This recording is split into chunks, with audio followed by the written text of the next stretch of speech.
Hi అందరికీ welcome back to our channel. ఈరోజు మన ఛానల్లో వీడియో ఏంటంటే సింపుల్గా బెండకాయ చారు ఎలా చేసుకోవాలో ఈ వీడియోలో చూసేయండి. బెండకాయ పులుసు ఇష్టం లేని వాళ్ళు కూడా ఇలా చేస్తే చాలా ఇష్టంగా తింటారు.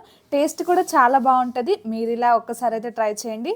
ముందుగా మనం మార్కెట్ నుండి బెండకాయలు తెచ్చుకొని ఈ విధంగా అయితే కట్ చేసుకోవాలి. మరీ చిన్నగా కాకుండా మీడియం సైజులో కట్ చేసుకోవాలి. ఒక ఉల్లిగడ్డ, 4-5 పచ్చిమిర్చి, కొంచెం కరివేపాకు ఇవన్నీ అయితే రెడీ చేసుకొని ఒక ప్లేట్లో పెట్టుకోవాలి. అలాగే కొంచెం చింతపండు రసం అయితే తీసుకోవాలి. మనం పప్పుచారులోకి ఏ విధంగా అయితే చింతరసం తీసుకుంటామో బెండకాయ చారులో కూడా అదే విధంగా అయితే తీసుకోవాలి. ముందుగా ప్యాన్ పెట్టుకొని ఒక 2 టేబుల్ స్పూన్ల వరకు ఆయిల్ అయితే వేసుకోవాలి. ఆయిల్ అయితే మరీ ఎక్కువగా అయితే వేసుకోకూడదు, ఎందుకంటే కొంచెం ఆయిల్ అయితే సరిపోతుంది బెండకాయ చారులో అయితే. ఈ విధంగా ఒక 2 టేబుల్ స్పూన్ల ఆయిల్ వేసుకున్న తర్వాత ఆవాలు, జీలకర్ర అయితే ఒక టేబుల్ స్పూన్ అయితే వేసుకోవాలి. ఇక్కడ బెండకాయ చారు మీరు ఈ విధంగా ట్రై చేశారంటే అస్సలు వదిలిపెట్టలేరు. ఎందుకంటే చాలామంది బెండకాయ చారు చేస్తారు, కానీ కొంతమందికి అయితే టేస్ట్ అనేది అసలు కుదరదు. కానీ ఈ విధంగా మీరు ఒక్కసారి అయితే ట్రై చేయండి. ముందుగా మనం కట్ చేసి పెట్టుకున్న పచ్చిమిర్చి అలాగే ఉల్లిగడ్డ అయితే పోపులో అయితే వేసుకోవాలి. ఆయిల్ హీట్ ఎక్కినాక ఆవాలు, జీలకర్ర, పచ్చిమిర్చి, ఉల్లిగడ్డ ఇవన్నీ వేసుకొని మంచిగా కలుపుకోవాలి. అలాగే ఫ్రెష్గా దంచి పెట్టుకున్న అల్లం వెల్లుల్లి పేస్ట్ అయితే వేసుకోవాలి. కొంచెం మంచిగా ఫ్రై అయ్యేంత వరకు అయితే కలుపుకోవాలి. అల్లం వెల్లుల్లి పేస్ట్ కొంచెం పచ్చివాసన పోయేంత వరకు అయితే కలుపుకోవాలి.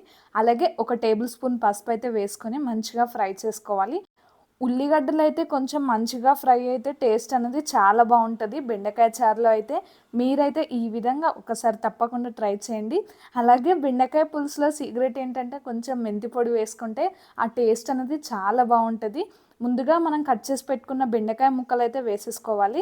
ఈ విధంగా వేసుకొని అయితే మంచిగా కలుపుకోవాలి. ఇక్కడ తక్కువ ఆయిల్తో బెండకాయ చారు అయితే చాలా సింపుల్గా చేసుకోవచ్చు.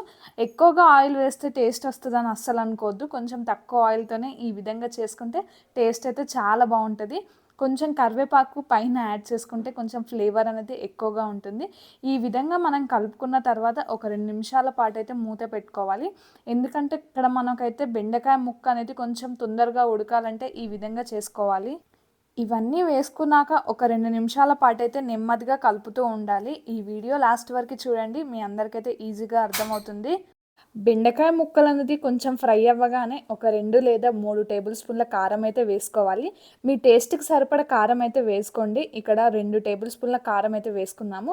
కొంచెం కారం ఎక్కువగా అనిపిస్తే కొంచెం కారం అనేది తక్కువగా వేసుకోవాలి. మీ టేస్ట్కి సరిపడ కారం వేసుకుంటే సరిపోతుంది.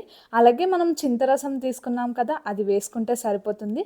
చాలా సింపుల్గా చేసేసుకోవచ్చు. బెండకాయ చారు అనేది కొంచెం పెద్దగా ప్రాసెస్గా అనిపిస్తుంటుంది, కానీ ఈ విధంగా ట్రై చేస్తే చాలా సింపుల్గా అవుతుంది. టేస్ట్ కూడా చాలా బాగుంటుంది. అస్సలు మిస్ చేయొద్దు. మీరు ఈ విధంగా ట్రై చేయండి. ఇలా బెండకాయ పులుసు అయితే ఈ విధంగా చేసేసుకోవాలి. అలాగే ఒక 2 టేబుల్ స్పూన్ల ఉప్పు అయితే వేసుకోవాలి. ఒక 2 టేబుల్ స్పూన్ల కారం వేసుకున్నాం కదా, కొంచెం కారం ఎక్కువగా ఉన్నది వేసుకున్నాం కాబట్టి కొంచెం ఉప్పు కూడా అదే విధంగా వేసుకోవాలి.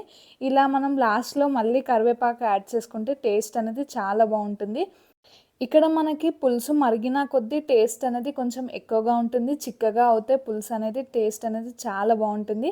ఈ విధంగా మీరు ట్రై చేయండి. ముందుగా ఇక్కడ బెండకాయ ముక్క ఉడికిందా లేదా అని ఈ విధంగా అయితే చెక్ చేసుకోవాలి.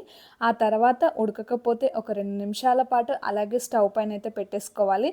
బెండకాయ చారు అనేది ఎక్కువగా మరిగించుకుంటే కొంచెం చారు అనేది చిక్కపడుతుంది, కాబట్టి టేస్ట్ అనేది చాలా బాగుంటుంది. ఇందులో సీక్రెట్ ఏంటంటే కొంచెం నువ్వుల పొడి వేసుకుంటే పులుసు అనేది చిక్కగా ఉంటుంది. ఈ విధంగా మీరు ట్రై చేశారంటే అస్సలు వదిలిపెట్టలేరు. టేస్ట్ అనేది పిల్లలు కూడా చాలా ఇష్టంగా తింటారు, తినని వాళ్ళు కూడా చాలా ఇష్టంగా తింటారు. ఇలా అన్నీ వేసుకున్న తర్వాత ఒక 2 నిమిషాల పాటు అయితే కలుపుకోవాలి. చాలా సింపుల్గా అయితే ఇంట్లో ఎలాంటి మసాలాలు లేకుండా బెండకాయ చారు అయితే ఈ విధంగా చేసేసుకోవచ్చు. ఇలా 1కి 2 సార్లు ముక్క ఉడికిందా లేదా అనేది చూసేసుకోవాలి. ఎందుకంటే ముక్క ఉడకకపోతే టేస్ట్ అనేది అంత బాగుండదు. లాస్ట్లో టేస్ట్ చూసుకొని అయితే ఉప్పు అవసరం ఉంటే అయితే వేసుకోవచ్చు. ఇలా లాస్ట్లో కొత్తిమీరాకు యాడ్ చేసుకుంటే సరిపోతుంది. వేడివేడిగా బెండకాయ చారు అయితే రెడీ అయిపోయినట్టే. మీరు ఈ విధంగా ట్రై చేశారంటే టేస్ట్ అనేది అస్సలు వదిలిపెట్టలేరు.